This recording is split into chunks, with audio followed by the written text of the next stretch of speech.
दोस्तों, मैं निकल पड़ा हूँ जयपुर के लिए। मैं आपको जयपुर घुमा रहा हूँ। सबसे पहले मैं आपको बताना चाहूँगा कि मैंने शिवपुरी से श्योपुर होते हुए, श्योपुर से सवाई माधोपुर होते हुए जयपुर की यात्रा सुनिश्चित की। मैं जयपुर पहुँचा था, पहले शिवपुरी से श्योपुर गया। ये मैं रास्ता आपको इसलिए दिखा रहा हूँ जिससे कि आपको समझ में आ सके। इस रास्ते पर बहुत सारे मोड़ पड़ते हैं, ख़ास तौर से करहाल के जो जंगल हैं उनमें। करहाल के जंगलों से गुजरते हुए मेरे एक दोस्त का एक्सीडेंट हो गया था, इसलिए मैं ये वीडियो बना रहा हूँ कि लोग इस बात को समझें कि यहाँ पर कितने सारे मोड़ पड़ते हैं। और यहाँ पर जब आप शिवपुरी से करहाल होते हुए श्योपुर जाते हैं तो उस जगह घाटी पड़ती है।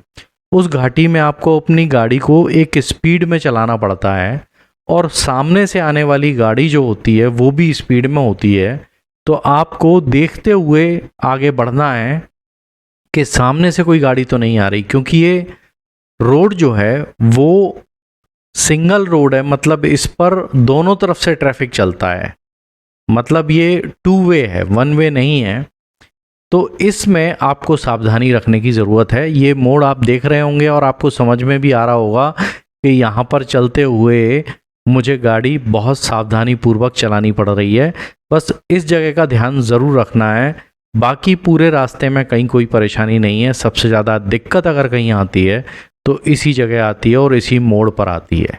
ये मोड़ काफ़ी लंबा चौड़ा है और काफ़ी लंबे डिस्टेंस तक आप जब चलते हैं तब कहीं जा कर के ये रास्ता ख़त्म होता है, यानी ये सीधा रास्ते में परिवर्तित होता है। नहीं तो ये पहाड़ी है, इस पे गोल गोल गोल गोल घूमते चले जाओगे आप। जब आप गूगल मैप पर नेविगेशन को उसको जूम करके देखेंगे तो आप पाएंगे कि इसमें कितने सारे मोड़ आ जाते हैं। एक बात और मैं आपको यहाँ पर बता देना चाहता हूँ कि जब मैं जयपुर पहुँचा तो वहाँ पर मैंने एक चीज़ देखी कि बारिश के समय, बारिश के मौसम में वहाँ पर ड्रेनेज सिस्टम बिल्कुल प्रॉपर नहीं है। सड़कों पर पानी बहुत ज़्यादा भर जाता है और इसी के चलते वहाँ पर एक सड़क पर पानी भरा हुआ था, गड्ढे थे उसके अंदर, मुझे दिखाई नहीं दिया और मेरी गाड़ी का टायर उसके अंदर चला गया और मेरे गाड़ी का टायर उस बस्ट हो गया और मुझे सीधी सीधी चपत लग गई 7,000 रुपये की। तो ये उसमें रिम भी टेढ़ा हो गया, मेरे जो टायर था उसके साथ में रिम टेढ़ा हो गया, टायर फट गया। तो ये सारी परेशानी मुझे आई। तो ये भी आपको थोड़ी सी सतर्कता रखनी है। अच्छा, अब मैं आपको बताता हूँ कि जयपुर में चूँकि जब मेरा टायर गाड़ी का फट गया था उसके समय मेरा बेटा मुझसे कहता है कि मुझे मेट्रो में घूमना है, तो मैंने कहा चलो मेट्रो में घूमते हैं। तो वहाँ पर मेट्रो जो है वो मानसरोवर एक स्टेशन है जो उसका पहला स्टेशन पड़ता है, वहाँ से बड़ी चौपड़ के लिए चलती है। तो मैंने भी यही किया कि वहाँ से एक कैब की, जहाँ पर मेरी गाड़ी का टायर बस्ट हुआ था। वहाँ होटल था, एक वाइविन करके एक होटल था, वहाँ से मैंने एक कैब बुलाई। कैब से मैं मानसरोवर स्टेशन तक गया।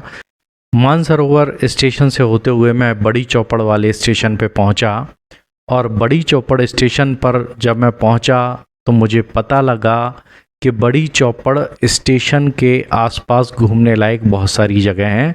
सबसे अच्छी जगह वहाँ पर है वो है हवा महल। जी हाँ, हवा महल राजस्थान का आइकन है जिसे 1799 में बनाया गया था, जिसका निर्माण वर्ष 1799 था।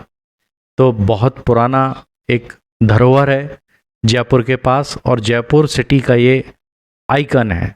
तो आप जब भी जयपुर जाएं तो हवा महल ज़रूर जाएं। तो मेट्रो से यात्रा जब हमने की और हम छोटी चौपड़ के पास में ही बड़ी चौपड़ है, सबसे लास्ट स्टेशन है, तो हम बड़ी चौपड़ जब पहुँचे, और आप चाहें तो इस वीडियो को पॉज करके ये भी देख सकते हैं इसमें कौन कौन से स्टेशन आते हैं। ये फाइनली हम हवा महल के अंदर पहुंच चुके हैं। इसकी एक एंट्री फीस लगती है, वो आपको चुकानी पड़ेगी।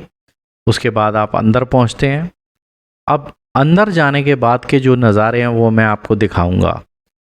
इसकी सबसे बड़ी एक खूबसूरती यही है कि ये एक प्राचीन इमारत है और इसके अंदर जो इसका आर्किटेक्चर है उसमें सबसे अच्छी बात यह है कि ये चारों तरफ से हवा देता है। इसका नाम ही हवा महल है। हवा चारों तरफ से, इसके जो छोटे छोटे झरोके बने हुए हैं इनसे बहुत ही अच्छी हवा आती है। क्योंकि मैं जिस समय गया उस समय बारिश के मौसम के साथ जब बारिश रुक जाती है तो उमस काफ़ी हो जाती है, तो उमस थी, पसीना बहुत आ रहा था। लेकिन जब मैं फाइनली हवा महल की सबसे ऊंचाई की मंजिल पर पहुंचता हूं और वहां पर इन झरोकों की हवा लेता हूं तो बहुत आनंद आता है। ऐसा लगता है जैसे कोई कूलर चल रहा हो।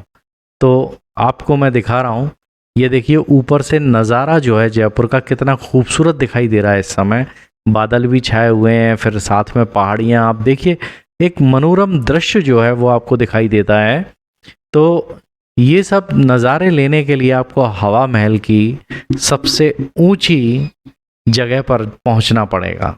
इसमें आप देख पाएंगे कि आपको जयपुर की पूरी खूबसूरती दिखाई देगी। ये पूरा पुराना जयपुर है दोस्तों, जो बहुत वर्षों पुराना बसा हुआ है।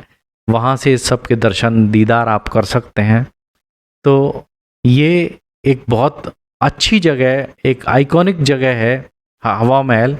और ये पुराना पूरा जो मार्केट है इनका वो बसा हुआ है जयपुर का, इसी के आसपास लगा हुआ है।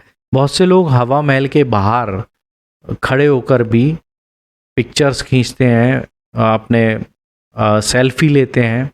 ये सब लोग करते हैं वहाँ पर आकर, जो सैलानी हैं वो।